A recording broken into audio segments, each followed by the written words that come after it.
Hello everyone, welcome back to biology कक्षा। आज के इस लेक्चर के अंदर बात करेंगे अपन माइक्रोस्पोरोजेनेसिस के बारे में। अब होता क्या है माइक्रोस्पोरोजेनेसिस? माइक्रोस्पोर का मतलब होता है कि स्मॉल स्पोर का फॉर्मेशन करना। स्मॉल स्पोर कौन सा होगा? हमारा स्मॉल स्पोर होगा कौन? Male gamete. जहां पर अपन मेल गैमेट का निर्माण कर लेते हैं, किसमें बात करने वाले हैं? प्लांट्स के अंदर बात करने वाले हैं। अगर जिन प्लांट्स के अंदर जो मेल गैमेट बनता है, जैसे कि हमारे एंजियोस्पर्म के अंदर जो मेल गैमेट बनता है, उस प्रोसेस को क्या कहा जाता है? माइक्रोस्पोरोजेनेसिस कहा जाता है। अब एक बार क्या देखते हैं, इसके एंथर की स्ट्रक्चर देखते हैं। जैसे कि यहाँ पर ये क्या दिखाया हुआ है अपने को? एक सिंपल एक एंथर दिखाया हुआ है। ये कंप्लीट क्या है? एक एंथर है कंप्लीट। इसको क्या करा अपन ने? इसने क्रॉस सेक्शन काट लिया। इसका जैसे क्रॉस सेक्शन काट दे तो अपने को क्या दिखाई देते हैं? चार अलग अलग शेप दिखती है। इनको अपन ने क्या कर लिया इसके अंदर? देखा। जैसे यहाँ पर देखते हैं अपने को चार अलग अलग स्टेप दिखती है। यहाँ वाली ये है एक हमारा एम्ब्रियो पोलन सेक, ये दूसरा पोलन सेक, ये थर्ड वाला पोलन सेक है, और ये फोर्थ वाला पोलन सेक होता है।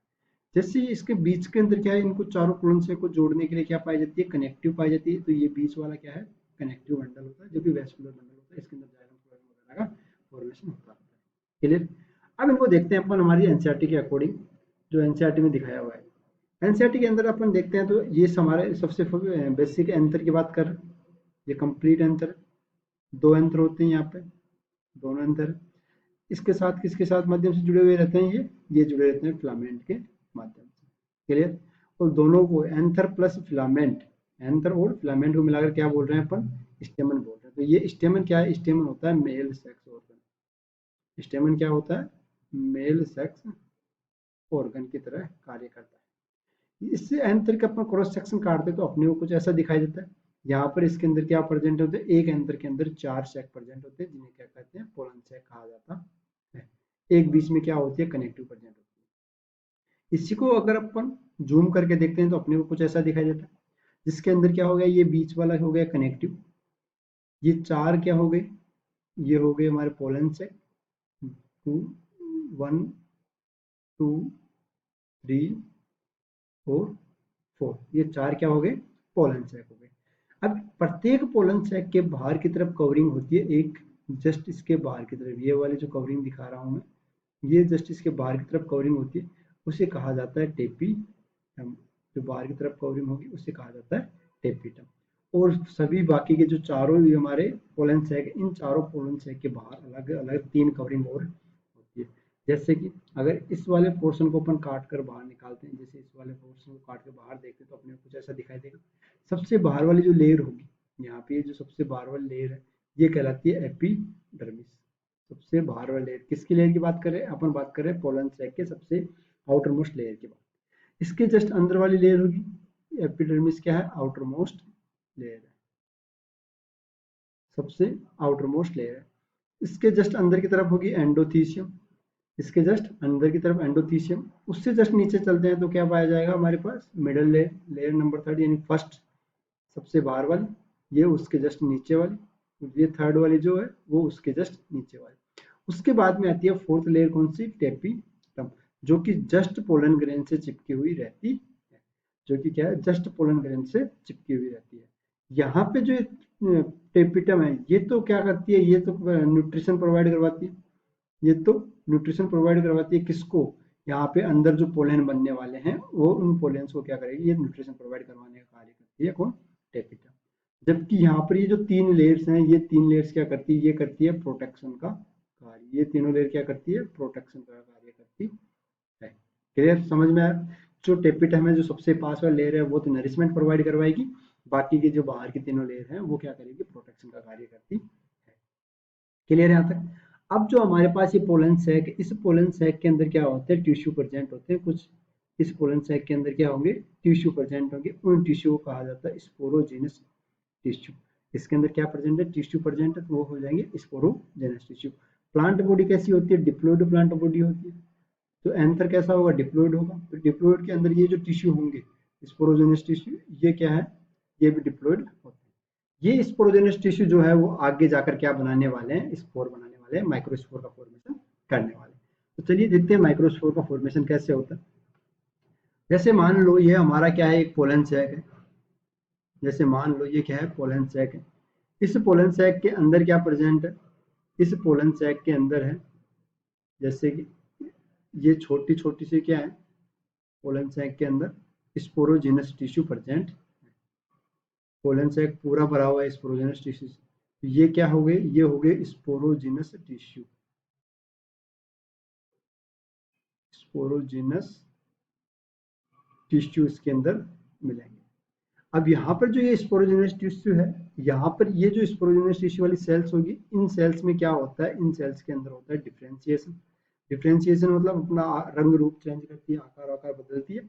और डिफरेंशिएशन के बाद में किसका निर्माण हो जाता है, डिफरेंशिएशन से किसका निर्माण हो जाता है, माइक्रोस्पोर मदर सेल्स का। इनके अंदर क्या होगा, डिफरेंशिएशन होगा, डिफरेंशिएशन होगा इनमें। डिफरेंशिएशन से क्या बन जाएगी, माइक्रोस्पोर मदर सेल। डिफरेंशिएशन से माइक्रोस्पोर मदर सेल का फॉर्मेशन हो जाएगा।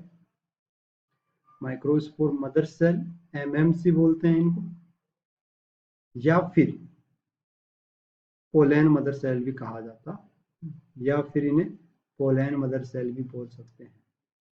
पोलैन मदर सेल, पीएमसी।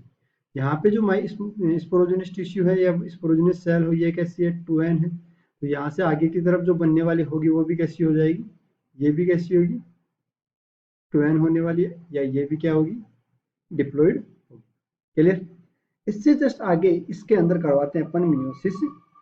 इसके अंदर होता है क्या, मियोसिस। यहाँ पे क्या करवाएंगे, इसमें मियोसिस करवा देंगे। जैसे मियोसिस होगा, मियोसिस, एक मियोसिस से क्या होता है, टोटल 4 सेल का फॉर्मेशन हो जाता है। यहाँ पे जो एक मियोसिस हुआ, इस मियोसिस से क्या हो जाएगा, टोटल 4 सेल का फॉर्मेशन हो जाएगा। यहाँ पे क्या बनी, ये एक, ये वाला एक टिश्यू बाहर लिया अपन, ये लीजिए एक, इसने डिफरेंशिएशन का किसका निर्माण कर लिया, माइक्रोस्पोर मदर सेल का निर्माण कर लिया। अब इससे क्या बन जाएंगे, 4 सेल का फॉर्मेशन हो जाएगा। जैसे 1 सेल, 2 सेल, 3 सेल और 4 सेल। कभी भी मियोसिस से क्या होता है, मियोसिस में क्या होता है, एक मियोसिस से 2 सेल बनती है, इसमें मियोसिस फर्स्ट के माध्यम से, फिर इससे 2 सेल बनती है, तो टोटल कितनी हो जाएगी, 4 सेल हो जाएगी। ये होता है मियोसिस सेकेंड के माध्यम से। क्लियर। यहाँ पर क्या बन चुके हैं, टोटल 4 सेल बन चुके हैं। इन्हें कहा जाता है माइक्रोस्पोर टेट्राड्स। इनको कहा जाता है, ये जो 4 सेल बनी है, इन चारों सेल्स को कहा जाता है, एक कवरिंग के अंदर रहेगी, इन चारों सेल्स को कहेंगे माइक्रोस्पोर टेट्राड्स। ये क्या कहलाते हैं, माइक्रोस्पोर टेट्राड कहलाते हैं। क्लियर यहाँ तक। माइक्रोस्पोर टेट्राड हो चुका, मियोसिस हो चुका। मियोसिस से क्या बनी, 1 से 4 सेल बन गई। जैसे ही मियोसिस कंप्लीट होता है, माइक्रोस्पोर टेट्राड में स्टार्ट हो जाता है क्या, माइटोसिस, यानी कि समसूत्री विभाजन होना यहाँ पर स्टार्ट हो जाएगा। माइटोसिस से क्या होता है, माइटोसिस से एक इसके अंदर होने वाला इस एक सेल को कहा जाता है माइक्रोस्पोर। इस एक सेल को कहा जाएगा क्या, माइक्रोस्पोर। इस एक सेल के अंदर माइटोसिस किस में होगा, एक सेल के अंदर होगा। इस एक सेल में एक माइक्रोस्पोर में माइटोसिस होगा। एक माइक्रोस्पोर में माइटोसिस होने से क्या बन जाएगा, 2 सेल का एक हमारा पोलन ग्रेन बन सकता है, पोलन ग्रेन बन जाता है। कैसा बनेगा, 2 सेल का, यहाँ पर जैसे कि यहाँ पर बात करते हैं, ऐसी एक स्ट्रक्चर बन जाएगी हमारे पास। इसके अंदर माइटोसिस हुआ, इस वाले का, इससे क्या बनेगा, एक सेल तो बड़ी बनेगी और एक सेल इसके बॉटम के अंदर बनेगी, जिसे कहेंगे छोटी वाली सेल्स। जो ये बड़ी वाली सेल्स है, ये कहलाती है वेजिटेटिव सेल। ये जो बड़ी वाली सेल बनी है, ये कहलाएगी वेजिटेटिव सेल। और जो ये छोटी वाली सेल बनी है, ये कहलाती है जनरेटिव सेल। ये जो कहलाएगी, ये कहलाती है जनरेटिव सेल्स। क्लियर। जो जनरेटिव सेल्स होती है, ये तो क्या करती है, आगे जाकर male female gamete, male gamete बनाने वाली है। और ये क्या करती है, ये करती है ओनली नरिशमेंट प्रोवाइड करवाती है, न्यूट्रिशन प्रोवाइड करवाती है। जो यहाँ पर ये बनने वाला है जनरेटिव सेल, इसको न्यूट्रिशन देने का कार्य करती है। क्लियर। इसे कहा जाता है फंक्शनल माइक्रोस्पोर। ये वाली जो स्ट्रक्चर बनी है नेक्स्ट वाली, इसे कहा जाएगा फंक्शनल माइक्रोस्पोर। इसे कहा जाता है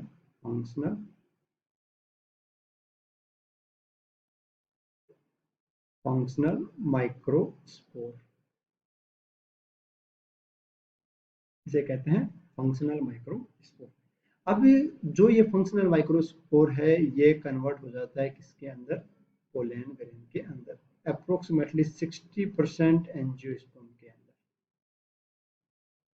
एंजियो 60% एंजियोस्पर्म में तो ये क्या होता है, इसी 2 सेल स्टेज में रहता है और किस में कन्वर्ट हो जाता है, पोलन ग्रेन के अंदर कन्वर्ट हो जाता है। ये क्या है, पोलन ग्रेन है। यह है हमारा पोलन ग्रेन। पोलन ग्रेन में ये कन्वर्ट हो जाता है। क्या डिफरेंस है फंक्शनल माइक्रोस्पोर और पोलन ग्रेन के अंदर? फंक्शनल माइक्रोस्पोर जो है वो क्या है, क्या केवल सिंगल लेयर अवस्था होती है। इसमें क्या होती है, इसमें बाहर से 2 लेयर की अवस्था होती है। जो बाहर वाली लेयर होती है उसे कहा जाता है एक्जाइन लेयर, जो सबसे बाहर वाली होगी उसे कहेंगे एक्जाइन लेयर, और जो अंदर वाली लेयर होती है उसे कहा जाता है इंटाइन लेयर। जो एक्जाइन लेयर होगी, यहाँ पे जो एक्जाइन लेयर होगी वो बनी होती है स्पोरोपोलिनिन की। ये क्या है, ये बनी होती है स्पोरोपोलेनिन की।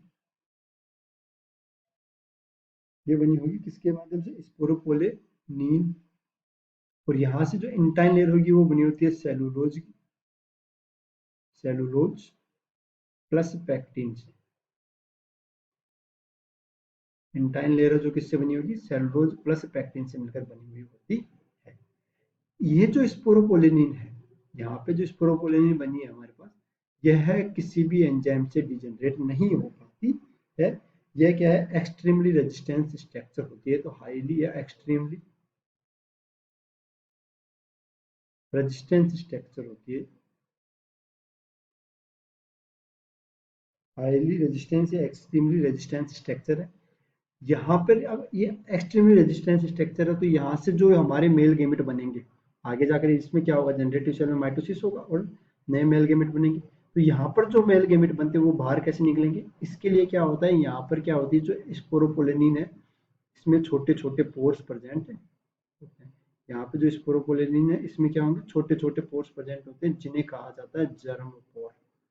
इन्हें कहा जाता है जर्म पोर। ये जो जर्म पोर है इन्हीं से आगे पोलन ट्यूब का निर्माण होता है, और पोलन ट्यूब का निर्माण होकर पोलन ट्यूब किसमें में पोलन ट्यूब के अंदर मेल गेमेट का फॉर्मेशन हो जाता है। ये तो बात हुई 60% एंजियोस्पर्म। बाकी जो 40% एंजियोस्पर्म बचे हुए हैं उनकी अगर अपन बात करते हैं, तो उनकी अगर देखते हैं, जैसे बाकी 40% की बात करें, 40% एंजियोस्पर्म की,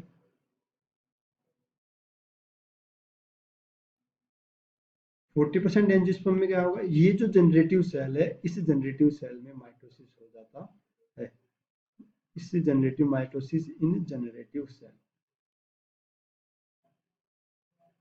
जनरेटिव सेल, जनरेटिव सेल के अंदर क्या हो गया, माइटोसिस हो गया। जैसे जनरेटिव सेल के अंदर माइटोसिस होगा, कैसा वो बन जाएगा हमारे पास, ये तो हो जाएगी क्या, इंटाइन लेयर। यहाँ पे नीचे की तरफ क्या बन जाएंगे, 2 मेल गेमेट बन जाएंगे, और यहाँ पर क्या है इसका, ये यहाँ पर इसका क्या है, वेजिटेटिव सेल का न्यूक्लियस प्रेजेंट होगा। क्लियर। यहाँ पे 2 अलग अलग सेल बन गई, एक सेल ये बन गई और दूसरी सेल ये बन गई। ये जो 2 सेल है, ये दोनों सेल क्या कहलाती है, ये दोनों सेल कहलाती है मेल गेमेट। ये दोनों सेल क्या कहलाती है, मेल गेमिट कहलाती है। बाकी की यह जो एक बची हुई सेल है ये क्या कहलाएगी, ये कहलाएगी वेजिटेटिव सेल। ये कहलाती है वेजिटेटिव सेल। क्लियर। इसके बाहर ये वाली है इंटाइन लेयर, ये वाली क्या है, इंटाइन लेयर होगी, जो कि सेलुलोज प्लस पेक्टिन से मिली होगी।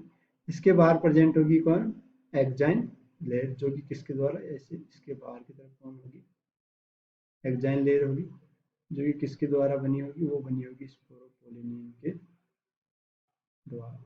ये है कौन सी, एक्जाइन लेयर की बात करते हैं। ये हो गया हमारा पोलन ग्रेन। ये कौन किसका पोलन ग्रेन हुआ, जो बचे हुए हैं हमारे 40% एंजियोस्पर्म होते हैं। यानी कि मोस्टली एंजियोस्पर्म में क्या होता है, केवल 2 सेल स्टेज होती है। ये पोलन ग्रेन है 3 सेल स्टेज का, 3 सेल स्टेज पोलन ग्रेन है। जबकि यहाँ वाला जो ये पोलन ग्रेन बना हुआ है, ये हमारे पास ये जो पोलन ग्रेन है ये वाला, ये 2 स्टेज पोलन ग्रेन है। यहाँ पे जो बोला है 2 स्टेज पोलन ग्रेन। क्लियर बात? डिफरेंस समझ में आया? 3 स्टेज कैसा है और 2 स्टेज कैसा है? क्लियर? आई होप आपको ये लेक्चर समझ में आया होगा। समझ में आया हो तो thank you for watching. Thank you.